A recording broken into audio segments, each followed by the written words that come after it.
Ok? Provérbios 30, verso 24, diz assim: estas 4 coisas são das menores da terra, porém bem providas de sabedoria. As formigas são, interessante, né, essa expressão, um povo forte. Todavia no verão preparam a sua comida. Os coelhos são um povo débil e contudo põem a sua casa na rocha. Os gafanhotos não têm rei e contudo todos saem e em bando se repartem. A aranha se pendura com as mãos e está nos palácios dos reis. Então está aí o nosso texto, que Deus nos dê a sabedoria para compreender, né? Obrigado ao Pai, é um privilégio, é uma bênção poder estar aqui nesta igreja, de ver as bênçãos do Senhor, a maneira como o Senhor tem sustentado a sua obra através dos anos, ó Pai. Então, nós vemos aqui uma igreja que tem sido um exemplo em missões, na participação da sua obra, que o Senhor possa continuar usando a cada pessoa para a sua glória e o seu louvor. E nós também nos colocamos, ó Deus, ante a tua palavra agora, que o Senhor fale ao nosso coração, que possamos nos preparar para a semana que se inicia, possamos inculcar a palavra do Senhor, não somente em nossas mentes, mas também em nosso coração, para que possamos servir e honrar ao Senhor da melhor maneira. Obrigado, ó Pai, nós oramos, nós pedimos em nome de Cristo Jesus. Amém. Podem se assentar. Muito bem, nós temos essa passagem no livro de Provérbios e nós sabemos que a maior parte dos provérbios foi escrito por Salomão, mas nem todo provérbio foi escrito por Salomão, como aqui nesse caso, né, nessa passagem, nós temos os provérbios de Agur, que também era um sábio, né? Mas, digamos assim, o teor geral do livro é o mesmo, né? O apelo é o mesmo. Provérbios, ele foi escrito para que o crente, ele possa alcançar a sabedoria de Deus. A Bíblia fala no livro de Tiago que tem 2 tipos de sabedoria. Eu acho que podemos colocar assim, uma com S minúsculo e a outra com S maiúsculo, né? É a sabedoria de Deus e a sabedoria do mundo. O mundo, ele também pode ter uma certa inteligência, uma certa rapidez de raciocínio. Pessoas no mundo, muitas vezes, têm um acúmulo de conhecimentos, mas não quer dizer que essas pessoas tão inteligentes, elas sejam realmente sábias, no sentido que nós vemos no livro de Provérbios, né? Porque o princípio da sabedoria, a Bíblia diz, é o temor ao Senhor Deus. Quer dizer, que por mais inteligente que seja um homem, mas se ele não reconhece o Senhor, o seu Criador, o seu Salvador, aquilo que Deus fez de verdade, no fim de todas as coisas, ele não foi tão sábio, né? Ele teve uma inteligência humana, mas ele não teve a sabedoria que Deus, ele quer para as nossas vidas. Então, Provérbios, ele foi escrito, né, lá no começo, no capítulo 1, até o sábio Salomão, ele disse assim, né, a razão da escrita do livro de Provérbios, no verso 3, aliás, no verso 2 ele diz, para se conhecer a sabedoria e a instrução, para se entenderem as palavras da prudência, para se receber a instrução do entendimento, Provérbios 1:3, né? Para se receber a instrução do entendimento, a justiça, o juízo e a equidade, para dar aos simples prudência e aos moços conhecimento e discernimento. Poxa vida, né? Então tem várias vantagens de se procurar, de se adquirir, de receber, né? E, portanto, a palavra de Deus está dizendo que nós devemos procurar a sabedoria bíblica, né? A sabedoria celestial, como já mencionei, né? Tiago, ele, no capítulo 3, né, do livro de Tiago, ele mostrou ali a diferença entre a sabedoria segundo Deus e a sabedoria lá segundo o mundo, né? Tiago, capítulo 3, verso 15, diz assim: esta não é a sabedoria que vem do alto, quer dizer, a sabedoria terrena, humana, né? Essa não é a sabedoria que vem do alto, mas é terrena, animal e diabólica. Porque onde há inveja e espírito contencioso, aí há perturbação e toda a obra perversa. Mas a sabedoria que do alto vem é primeiramente pura, depois pacífica, moderada, tratável, cheia de misericórdia e de bons frutos, sem parcialidade e sem hipocrisia. Quantas qualidades, né? Nós vemos Deus falando sobre a sabedoria que o crente deve adquirir, né? Deve orar, deve pedir ao Senhor. Então, portanto, meus amados irmãos, quando a gente lê o livro de Provérbios, sábio Salomão vai dizer que a sabedoria é muito melhor do que dinheiro, roupa, casarões, cavalos, carros, né? E a gente ora por tanta coisa, mas será que estamos pedindo a Deus sabedoria? Senhor, me faça mais sábio, com aquela sabedoria celestial, com aquela sabedoria bíblica. O que ela vai ajudar? Você viu lá, né? Quantas coisas, ela vai me ajudar a tratar melhor as pessoas, ela vai fazer com que eu seja bem-sucedido, é uma sabedoria que vai fazer com que eu possa demonstrar os frutos do Espírito Santo em minha vida. Realmente tem muitas vantagens. Pessoas que não são sábias dificilmente se saem bem. Então acho que é melhor, né? De vez em quando, ou de vez em sempre, dizer: Senhor, me faça uma pessoa sábia. A gente pede por tantas coisas, né? Ora por tantas coisas, mas seria proveitoso pedir a Deus: Senhor, me dá um coração sábio. Mas como nos tornamos sábios, né? Como que isso é algo difícil demais? Então a Bíblia, ela vai mostrar para nós. Uma das formas é pedir a Deus, orar, né? Tiago também falou sobre isso.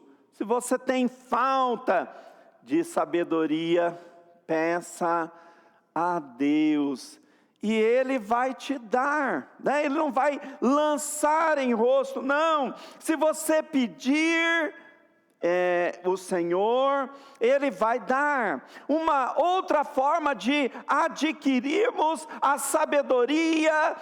Devemos ler a palavra de Deus, como mencionamos hoje cedo. Você está lendo a sua Bíblia? Quem sabe ler de forma inteligente, né? Já senta, pega uma caneta, faça anotações, não é pecado. Você pegar, né, uma caneta e fazer, não rabiscar a Bíblia, mas fazer boas anotações, o texto que você gostou, aonde estão as promessas, onde estão as ordens do Senhor. Eu, quando vou ler o livro de Apocalipse, costumo, em determinados textos, fazer desenhinhos, né? Onde tem uma trombeta, vou lá e desenho, né? A primeira, a segunda, a terceira. Onde tem o selo, desenho um selinho ao lado do versículo, para você encontrar melhor aquela passagem. Onde está falando das salvas, faz um desenho. Onde falou de dragão, desenha um dragãozinho lá, né? Para você localizar o texto, fazendo boas anotações, através de um rascunho, através de cores. Que tal, né? Quando você ler a Bíblia, você pegar uma caneta vermelha e riscar os textos que falam da redenção de Cristo Jesus. Mas enfim, né, uma forma de que nós possamos adquirir sabedoria é ler a palavra de Deus de forma corrente, de forma frequente, né? Devemos ter esse hábito. Mas Spurgeon também, ele, certa ocasião, escrevendo, ele falou que todo crente deve conhecer os 3 grandes livros que a Bíblia apresenta. O primeiro grande livro que você deve conhecer, né, além da palavra de Deus, é você mesmo, ser humano, né? Fazer uma observação, entender que você tem pontos fracos e levar esses pontos fracos diante do Senhor.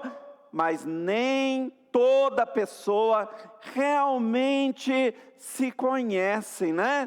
Mas você veja que as pessoas normalmente elas têm pontos fortes e pontos fracos que devem ser observados. Observe as pessoas, né? E a gente pode aprender tanto dos acertos quanto também dos erros, né? Alguém fez algo errado, poxa, eu não posso fazer aquilo. Alguém fez algo certo, né? Quando nós observamos a vida dos irmãos, a maneira como certos crentes têm servido ao Senhor, vidas podem ser inspiração e também formas de que nós possamos adquirir sabedoria. Então, o estudo de um grande livro chamado Humanidade, o Homem, né? Outra coisa, a criação de Deus, é um outro grande livro, e é aqui nesse ponto que nós vemos no livro de Provérbios. Ele está dizendo que, olha para essa criação, né? Olha para isso aqui, olha para a formiga, olha para o coelho, olha, né? Olha para a aranha, porque Deus, ao realizar a sua criação, Ele deixou algo de sábio e que nós devemos aprender, e vamos ver já já. E obviamente, né, estudar, como já dissemos, o outro livro, grande livro, a palavra de Deus. Hebreus capítulo 4, verso 12, o que diz? Porque a palavra de Deus, ela é viva e eficaz, e mais penetrante do que espada alguma de 2 gumes, e penetra até a divisão da alma e do espírito, e das juntas e medulas. Então, o que o texto está dizendo? Que a palavra de Deus, ela vai fazer um bem para todo o nosso ser, alma, espírito e também o nosso corpo. Alma está relacionado com a mente, a vontade e as emoções de uma pessoa, né? Isso tudo está no nosso corpo, mas quando nós lemos a palavra de Deus, obviamente, ela vai fazer um bem para todo o nosso ser. Agora, portanto, Agur, ele está dizendo, olha, vamos aprender com essas coisas pequenas, mas sábias, e essas pequenas coisas sábias está dentro de outras 4 coleções de 4 coisas, né? De 4 em 4, ele foi colocando, e aí chegou nesse ponto das pequenas coisas que podem nos ensinar, nos dar certamente grandes lições. Vamos ver então, e portanto, quais são essas grandes lições que nós vemos aqui em Provérbios capítulo 30. Primeiramente, as formigas, né? Olha lá, Provérbios 30, 25, as formigas são um povo forte, todavia, no verão, preparam a sua comida. Já observou as formigas já, né? Elas são fortes de verdade, né? Elas pegam a folhinha, põe, né? Pega naquela folha, levanta, né? A pontinha da folha fica para o alto, e ela vai meio que cambaleando e levando, né? Uma folha, parece que bem mais pesada do que ela, e às vezes a gente até observa, eu não sei se é tanto sabedoria, uma está de um lado, outra está do outro, uma puxa de cá, puxa, mas no fim dá certo, né? Elas chegam, elas vão levar a folhinha lá para dentro, por isso elas não comem, sabia, a folha, né? Na verdade, elas vão levar aquilo, vai exalar, vai ter também fungos ali, né? E através do cheiro mesmo, que haverá o proveito, né, a nutrição daquele formigueiro. E aí, amados irmãos, o que a Bíblia está dizendo? As formigas, né, no verão, elas preparam a sua comida. Quer dizer,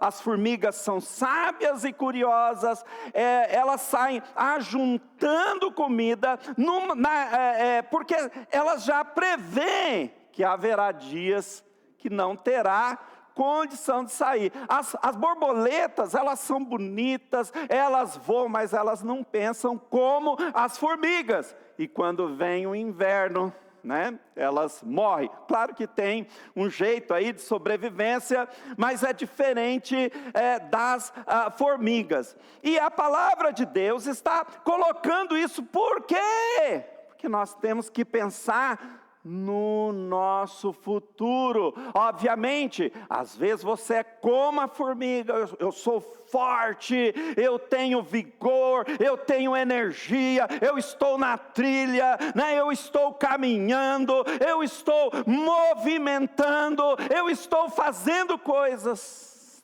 mas você está pensando no seu futuro como a formiga, quer dizer de ser previdente em todos os sentidos, né? De saber que haverá dias em que nós não estaremos mais tão fortes assim. Você que é jovem, bom, um dia a fraqueza chega, e a Bíblia diz: lembra-te do teu Criador nos dias da tua mocidade. Não quero desanimar os mais velhos, né?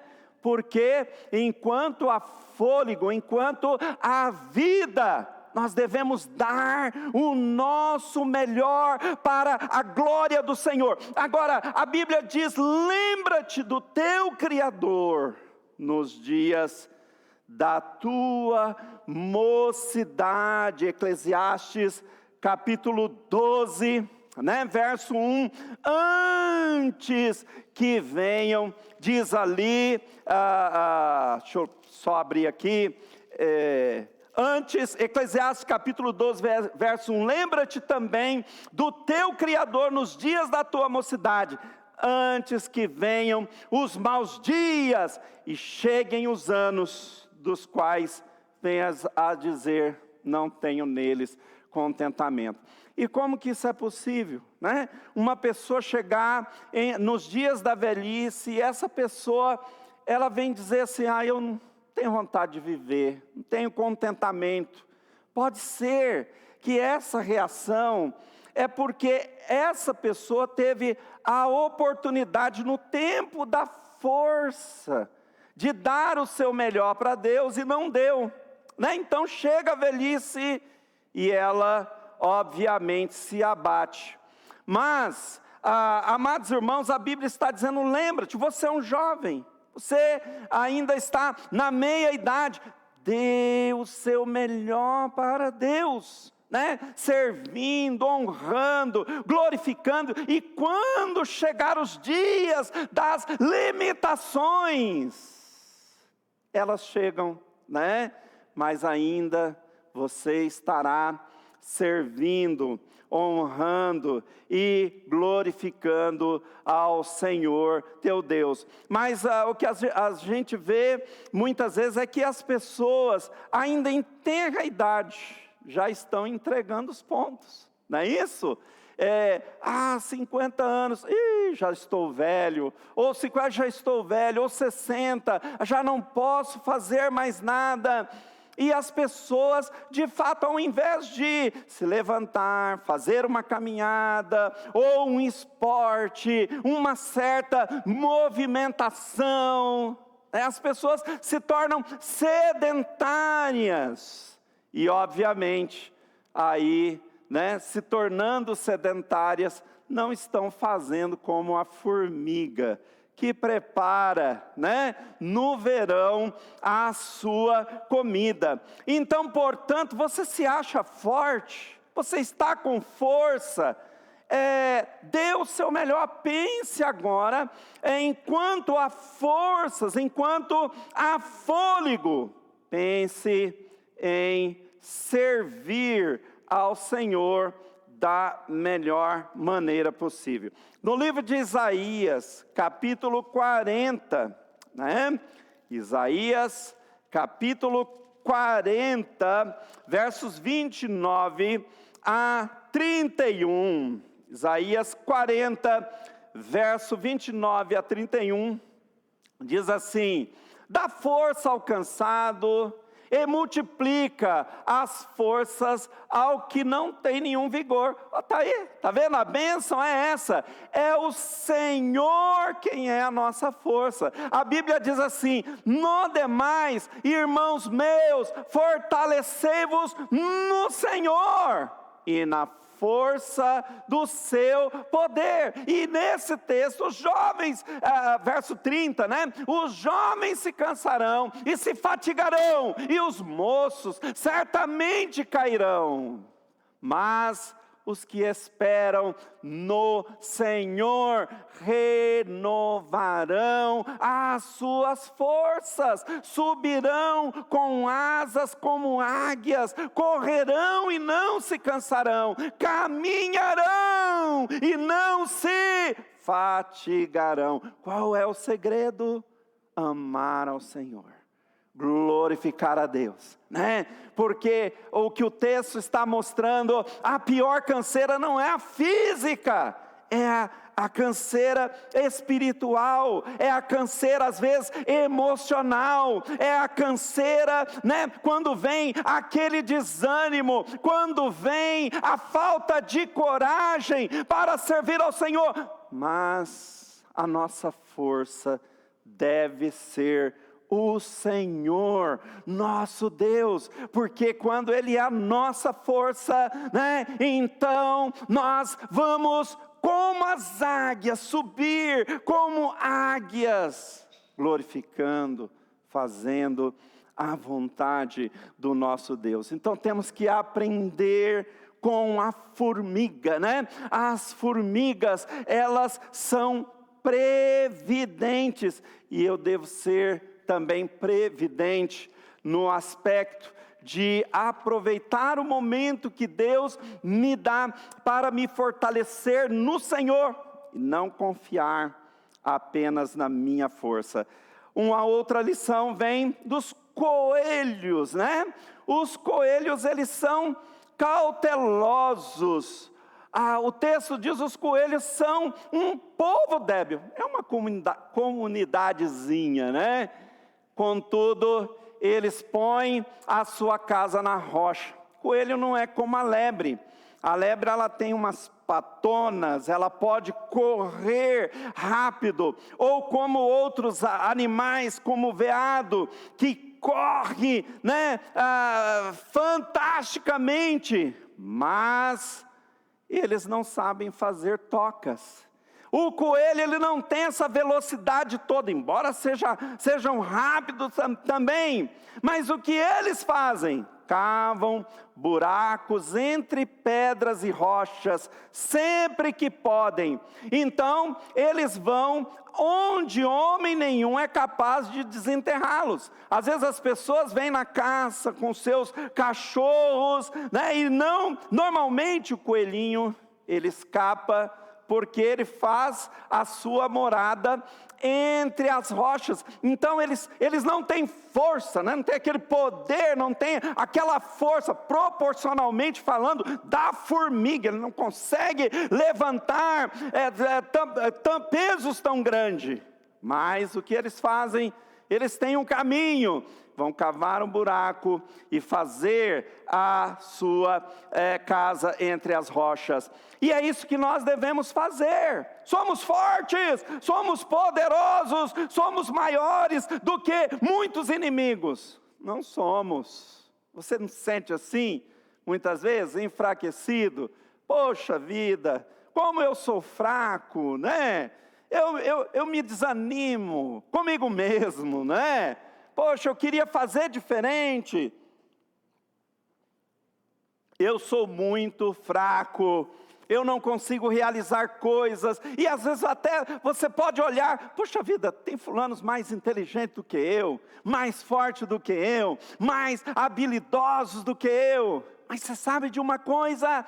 Deus quer te usar exatamente como você é, com as suas falhas, com as suas debilidades, com a sua voz, com o seu rosto, com as suas pernas, com as suas mãos. Deus quer usar você exatamente como você é.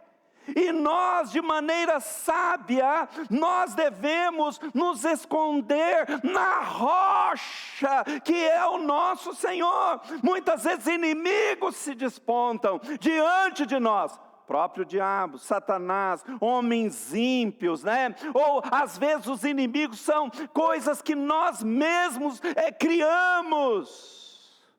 Mas nós temos que levar isso tudo para a toca e deixar com aquele que nos protege, com aquele que é o nosso Senhor, e aquele que é soberano, aquele que pode nos guardar. O salmista, no Salmo 9, né? Salmo 9, verso 9, ele disse o seguinte, amados irmãos: o Senhor será também um alto refúgio para o oprimido, um alto refúgio em tempos de angústia. Isto é cautela, né? É saber que nós temos uma rocha. Lembra da parábola que o Senhor Jesus, ele contou? Um homem construiu a sua casa sobre a areia, né? E aí, o que aconteceu com aquela casa? Ela tombou, tão logo vieram os rios, a enxurrada, o vento, né? Porque aquela casa, ela não tinha alicerce firme. As casas eram construídas diferentemente do que nós fazemos hoje. Hoje a gente encontra um terreno, faz o rasgo na terra, né, o sulco na terra, e ali cria-se o alicerce, né? Ou seja, através de tijolos, de cimento. mas na Palestina havia muita areia. Então o que eles faziam? Eles procuravam primeiramente a pedra forte, que era chamada a pedra de esquina. Era uma pedrona na qual a casa, os alicerces da casa seriam originados. E através daquela pedra de esquina é que a casa seria construída e ela permanecia. Então, o Senhor Jesus, ao contar a parábola, alguém construiu sobre a superfície, sobre a areia. E a casa não aguentou as intempéries da vida. Mas quem construiu a sua casa sobre a rocha permanece. E assim somos nós também. É sobre a rocha que nós devemos estribar a nossa confiança, é sobre o Senhor, e por cautela nós devemos aprender a confiar totalmente no Senhor. É dizer como os discípulos, num dado momento de suas vidas, na tempestade, eles disseram assim: Senhor, salva-nos, que perecemos. E é assim que nós devemos fazer também, se não temos força, se não temos um grande poder, mas nós podemos construir a nossa casa sobre a rocha.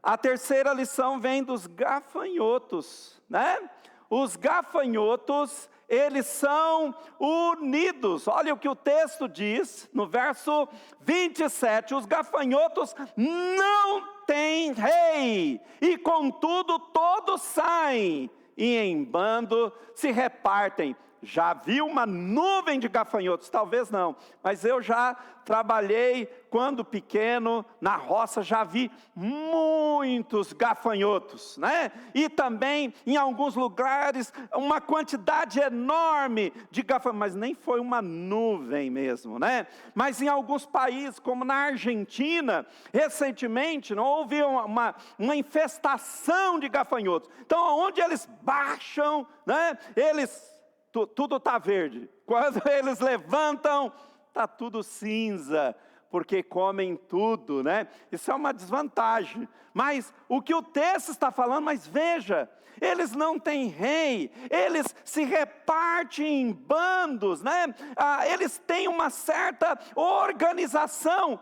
Um gafanhoto só não faz nada. Alguém simplesmente, ou locusta, ou grilo, a pessoa simplesmente pisaria, acabaria com a festa. Mas eles são milhares e milhões. Alguém disse assim, até uma dessas frases comuns, que realmente nenhum de nós é tão bom quanto todos nós juntos, Quer dizer, ou seja, quando nos unimos como povo de Deus. E como que isso é feito?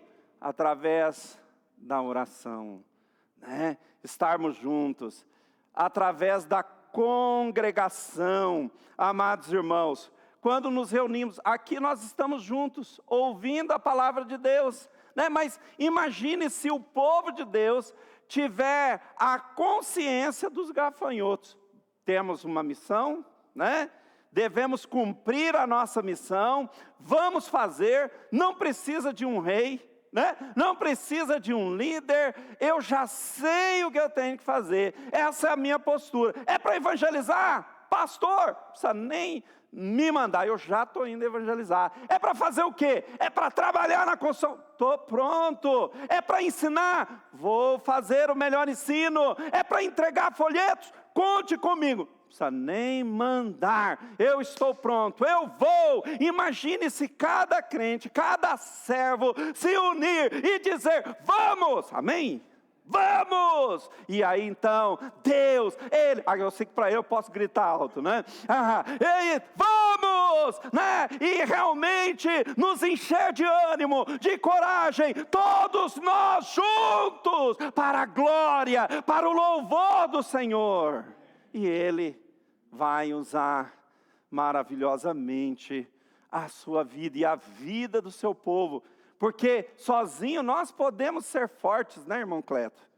Mas quando cada irmão, cada pessoa no seu posto, independente, é para um bem maior.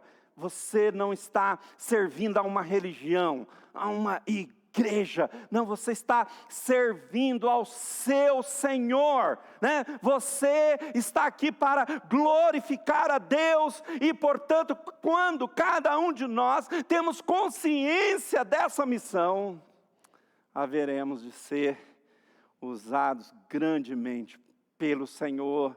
E o nome de Deus, ele vai ser glorificado à medida que o povo de Deus está unidos, como os gafanhotos, né? Unidos para orar, unidos para evangelizar, unidos para contribuir para a missão. Imagine, né? Quanto nós, sozinho é muito difícil missões, mas todos juntos, vamos contribuir aquele valor que estava estampado aqui, não só vai ser atingido, mas ultrapassado, né? As evangelizações, os alvos da igreja, amados irmãos, que possamos ser sábios, como os gafanhotos, como o povo de Deus, unidos num propósito comum, de tal maneira que o mundo lá fora, ou até outras igrejas vão dizer, poxa, que povo maravilhoso é esse, que fé, que determinação, né? Que povo animado, olha só, mas você está animado? Você está motivado no Senhor? A gente precisa ter cuidado, amados irmãos, porque às vezes a gente enfrenta algumas intempéries da vida, né?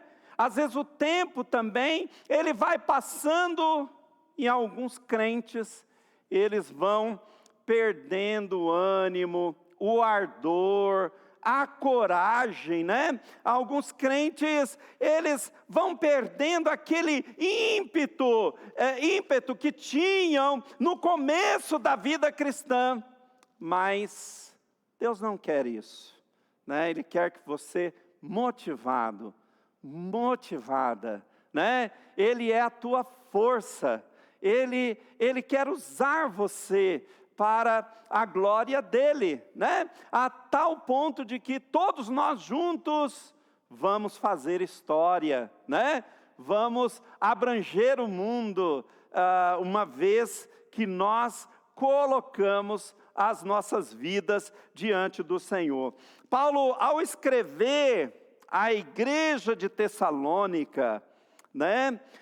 Ele lá no capítulo 1 da carta aos Tessalonicenses, Paulo no verso 5, ao escrever para aquela igreja, ele disse assim, porque o nosso evangelho não foi a vós somente em palavras, mas também em poder e no Espírito Santo, e em muita certeza, como bem sabeis, quais fomos entre vós, por amor de vós. Quer dizer, Paulo investiu, né? Paulo, ele dedicou a vida ali para aquela igreja, ele foi exemplo, ele pregou a palavra, mas aí o verso 6 diz assim, e vós fostes feitos nossos imitadores, e do Senhor, recebendo a palavra em muita tribulação, com gozo do Espírito Santo. Paulo não está dizendo que eles receberam a palavra em dias maravilhosos, e que eles não eram perseguidos, e que eles não tinham problemas. Não, eles receberam a palavra em muita tribulação. No entanto, receberam a palavra de Deus com alegria. E aí no verso 7 do capítulo 1, Paulo fala, de maneira que fostes exemplo para todos os fiéis da Macedônia e Acaia, porque por vós soou a palavra do Senhor, não somente na Macedônia e Acaia, mas também em todos os lugares. A vossa fé se repartiram em bandos, né? Olha aí, em todos os lugares, a vossa fé para com Deus se espalhou. de tal maneira que já dela não temos necessidade de falar coisa alguma. Uma fé que se espalhou, né? Um povo que se espalhou, um testemunho que se espalhou como gafanhotos em bandos, porque aquela inicialmente pequena igreja resolveu se colocar diante do Senhor, né? Para ser usados como bênção nas mãos do Senhor. E em quarto lugar e último, né? Em quarto e último lugar, a aranha, né? A aranha, ela é resiliente, né? Eu poderia colocar persistente, mas resiliente, resiliência significa superação ao choque e à adversidade. Fala-se que uma pessoa é resiliente quando se mostra capaz de voltar ao seu estado habitual de saúde física e mental, após passar por uma experiência difícil. Então, é resiliência. Já viu uma aranha? Como tinha uma fazendo a sua teia na porta de nossa casa. Passava de manhã, arrebentava. Né? No outro dia a teia estava lá. Passar a arrebentar no outro dia, não sei o que aconteceu com ela.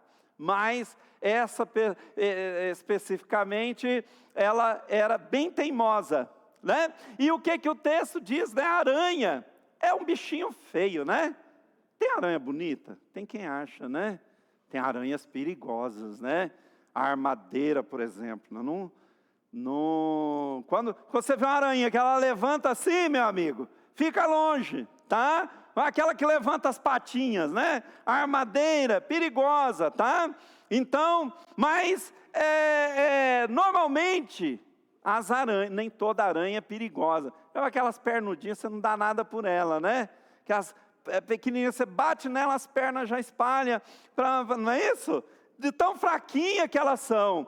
Mas eu já vi aquelas aranhas pernudinhas que você não dá nada por elas, capturar escorpiões, porque aquela aranha pernudinha, né? Se ela avistar um escorpião, ela desce, captura, e ele não tem chance, porque tem ferrão, ele é mais forte do que ela. Mas ela, né, vai ali, aquelas patinhas longas, e rapidinho, já imobiliza o escorpião, e já vai levar aí a aplicar o seu veneno, né, matando aquele bicho feio, né, o escorpião. Então, olha, veja bem, um bicho feio, mas está nos palácios dos reis. Isso não lembra o nosso estado? Nós éramos perdidos, afastados, sem Deus, sem Cristo, sem fé. Mas que privilégio, amados irmãos! Nós estamos no palácio do Rei, salvos pela graça, redimidos, podendo louvar, podendo engrandecer, podendo enaltecer o Senhor, mas nós devemos ser também resilientes pela graça do Senhor. Às vezes as pessoas, elas estão desanimando-se muito fácil. Paulo, ele disse certa ocasião, olha irmãos, abatidos, mas não desanimados. Nós não podemos desanimar com as lutas que a vida, ela apresenta para nós, amados irmãos. E às vezes o crente, ao longo da vida, ele vai meio que dando uma manutenção na sua fé. Ora, mas não ora tanto, né? Como já mencionou, lê a Bíblia, mas não lê tanto. Vai na igreja porque tem que ir, né? Porque tem que ir, eu vou lá, mas realmente levando uma vida cristã meia boca. Deus não quer isso.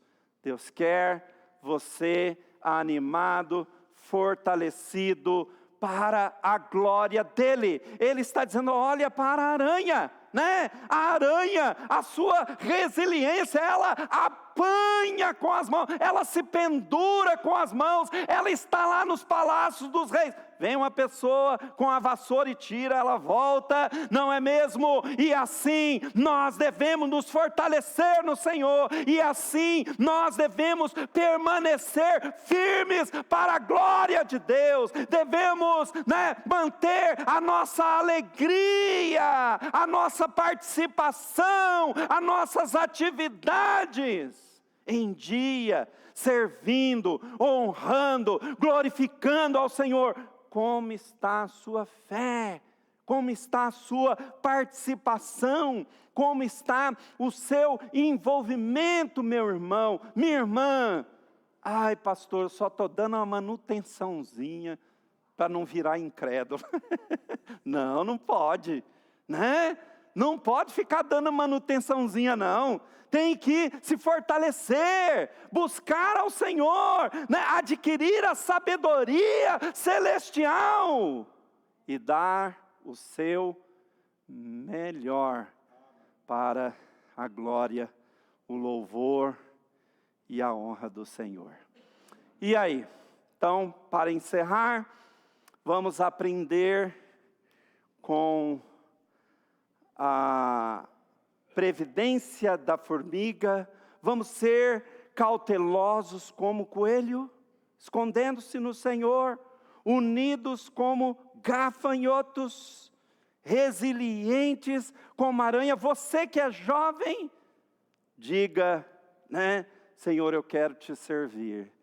Ai, eu sou forte, mas eu tenho que lembrar que um dia as minhas forças não serão tão grandes, mas desde já vou dar o meu melhor para o Senhor. E você que já está numa avançada idade, não entregue os pontos. Deus pode usar a sua vida para a glória dEle. A maior força é a força interna, é a força da entrega, é a força da comunhão com Deus.